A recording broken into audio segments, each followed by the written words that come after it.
Hi guys, welcome back to episode DB Task, and today's episode I'll be reviewing Shariot Ford Focus Sedan. So let's dive straight to this video right now. Alright then, so here is guys the Shariot Ford Focus itself. So basically I'll be running through guys the damages for this vehicle that's any before I show you guys the trunk space as well as the interior. So starting out with the damages for this vehicle itself, unfortunately it's missing cover right here itself, so that's a downside.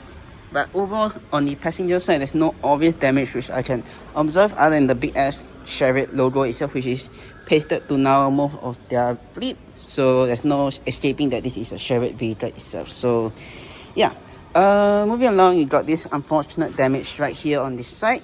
So it's probably someone didn't really notice it and hit the side of the rear quarter panel, if you want to call it. It's unfortunately hit it right here itself. So yeah, moving along to the rear, there's no obvious damage to the vehicle.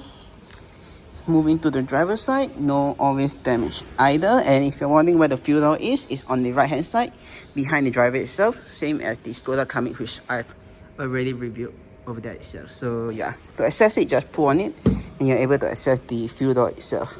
So yeah, overall no damage to the vehicle itself, which is quite good. Last but not least, the front of the vehicle, and usually the front is where you can see most of the damage itself. So yeah, which is I'll show you guys. One good thing is there's no windscreen chip to the vehicle. Is hold up, I think I might notice a windscreen chip for this vehicle itself. No, I think this is not chip itself, which is not bad. Front splitter wise, usually is the one that have the most damage, but it looks quite clean underneath, so that's a good thing. So yeah, and also other than that, the rims also is quite dirty for maybe the brake dust itself. So yeah, alright, now let me just show you guys the trunk for the Focus itself. Oh, just notice there's a dent right here itself for the trunk. So yeah, but to access the trunk, just grab on the Ford emblem, press on it, you release itself, and this is what the trunk space looks like for the Ford itself. Probably point and screen right now how much trunk space this vehicle has. So this is how much trunk space this Focus has itself. So yeah, overall not too bad. You get a net on either side to put your stuff if you want to. Then right beneath it is just your tire repair kit and your spare tire itself. So yeah, that's that.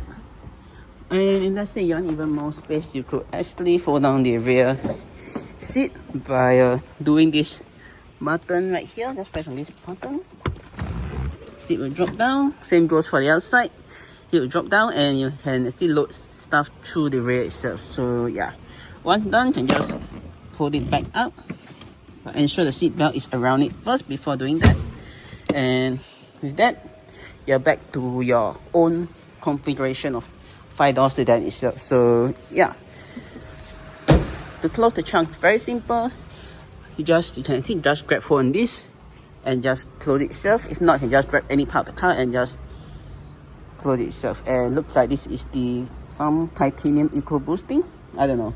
So yeah, close it, just close it down, and this is back to it. And that's how you close the trunk or the Focus itself. So yeah, and that, let me just show you guys the rear of the Focus itself right now. Alright then, now let me just show you guys the rear of the Focus itself. So stepping right into the car itself, this is basically what you're being greeted with. In my opinion, I think the rear of the Focus is so much better than the Chevrolet itself, because I feel it's much more roomier than the Focus itself. Yeah, roomier than the Chevrolet itself. It doesn't feel very claustrophobic itself, which is one good thing about this vehicle itself. But let me just start off with the storage space you do get for the vehicle itself. So starting off with the seat pocket, you get one very enormous seat pocket right here, which you're able to put your stuff. Same goes for the other side. And alternatively, if you want to, you can actually just put your stuff right here itself. And as you guys can see, someone left their junk right here itself. But as a demonstration, you can see that this cubby space or storage space perfectly holds a water bottle itself. So if you want to put your water bottle right here, it is able to do so quite nicely. In this case, it's a Sprite bottle itself. So yeah, and same goes for the other side. One thing I realized they should have done is probably just roll down this center armrest, drop it down, and he could actually just place his drinks right here itself. But one downside you guys can see is there's no support in it itself, and if let's say the vehicle is cornering, it might just drop right off itself. So that's one downside for the center armrest for the Focus itself. So yeah, but alternatively, if you do not want to put your drinks here, you could actually just rest an arm on, and it'll be a very nice ride. It's a much more better ride than the Chevrolet itself. So yeah, mostly you don't really have a load through option right here for longer stuff, but if you want to, actually you could actually just fold down the seat, and you have even more space for your trunk, your cargo capacity itself, which I think you guys saw earlier on already itself. So yeah, headroom space, legroom space wise, not too bad. I got about a fist and maybe 2 fingers of legroom space wise.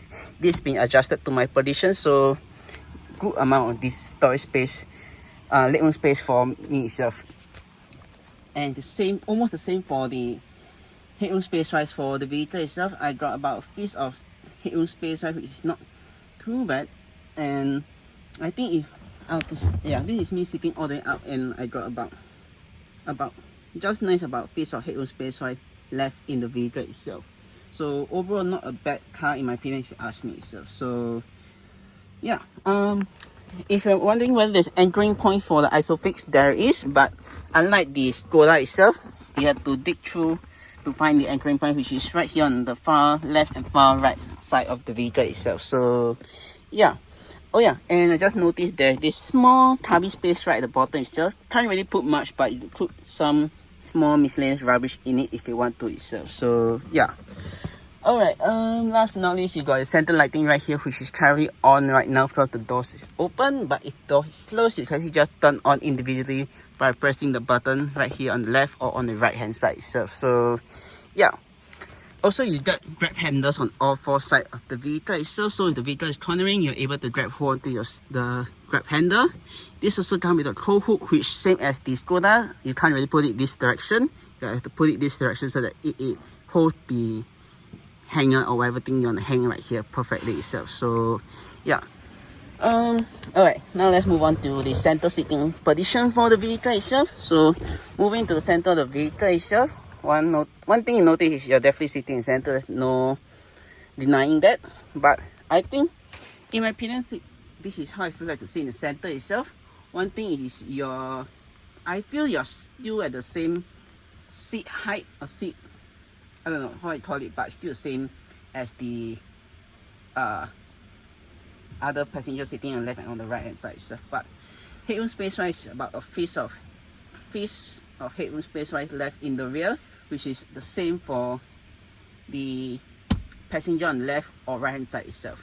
But one downside is the transmission tunnel is, for this transmission tunnel is quite big. So if let's say you were to carry 3 full-grown size adult in the rear, I think it'll be a slight squeeze, but it's, in my opinion, if I remember correctly, it is still slightly better than the Chevrolet itself. So yeah, but 3 full-grown size adult, if you ask me, 3 full-grown size adult in the rear is still not too bad, I want to say, unlike the Chevrolet, which is a tight squeeze itself. I think this is slightly a bigger car than the Chevrolet itself. That's why in my opinion, I think it'll be much more comfortable than the Chevrolet itself. But overall, not a bad way to travel in the rear itself. 3 full-grown size adult might be a squeeze, but still okay for short journey wise. Long journey wise, yeah, probably have to reconsider itself. So yeah, but kids in the rear, I think it's also not too bad itself lah. So yeah, overall, thumbs up for the rear for the Focus itself. So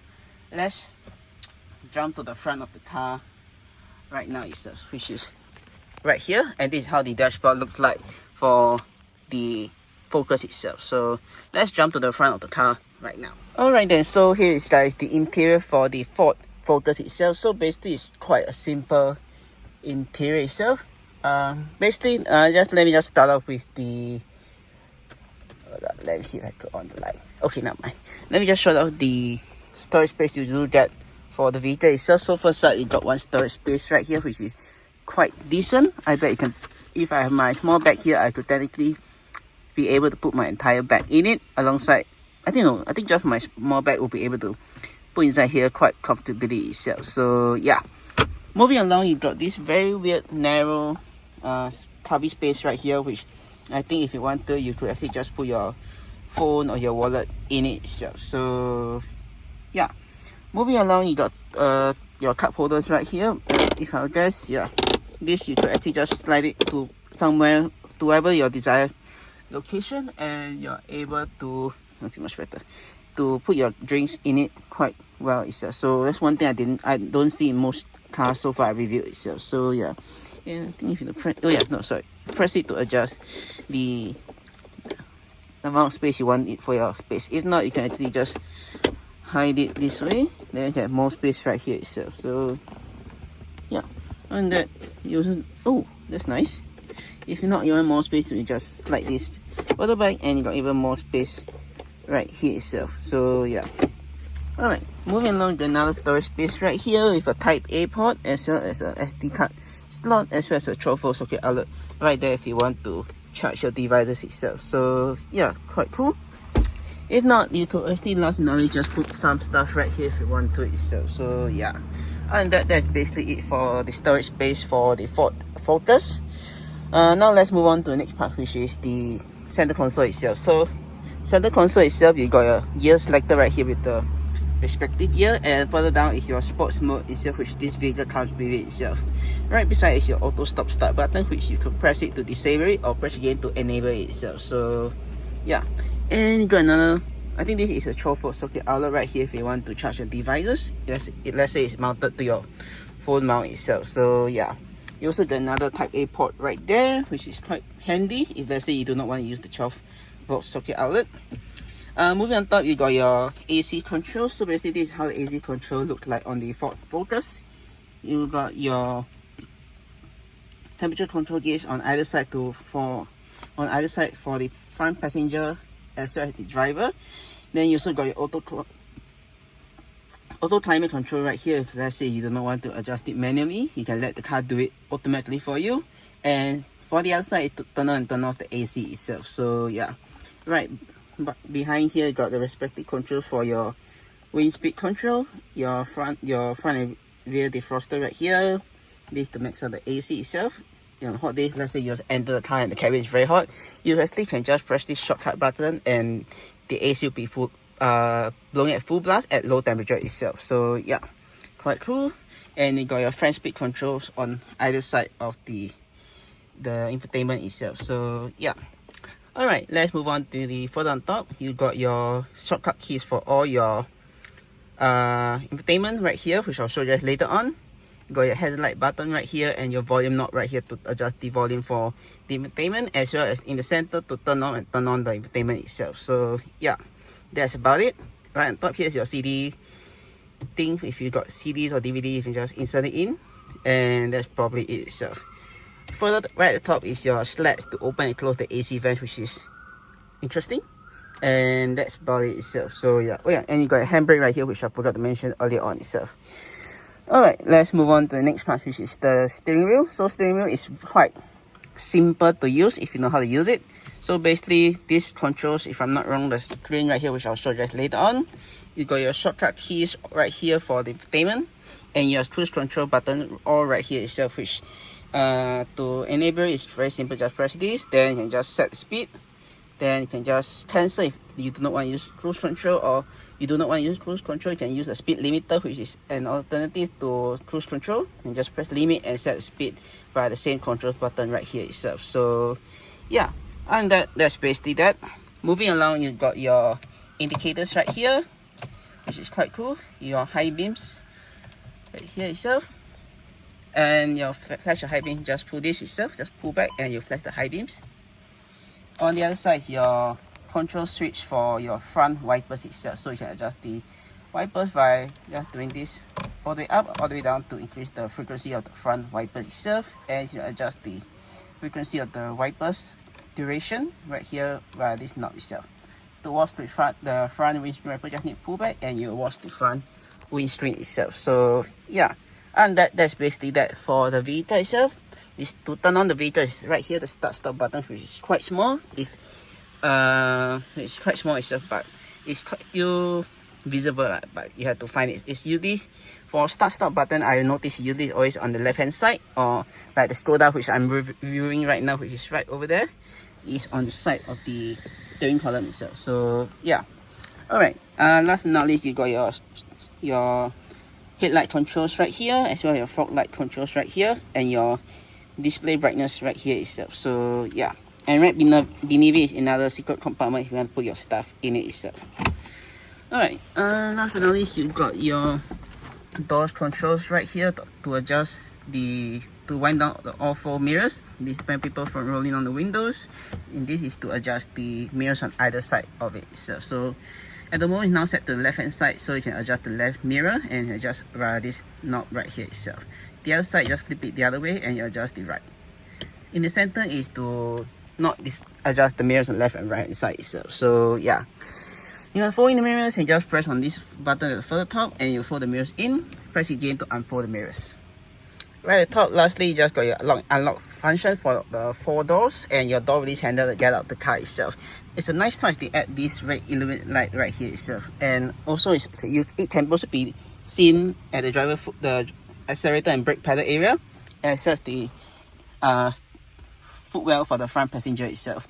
And right there, if you guys can see, yeah, that is the trunk, the hood release if you want to access the engine bay itself. So yeah, and that's basically that for the car itself, for the front. Just some last few touches. You got your front visor right here with a very nice mirror that comes with a light, and this also can be swiveled to the right to block the sun coming from the right hand side itself.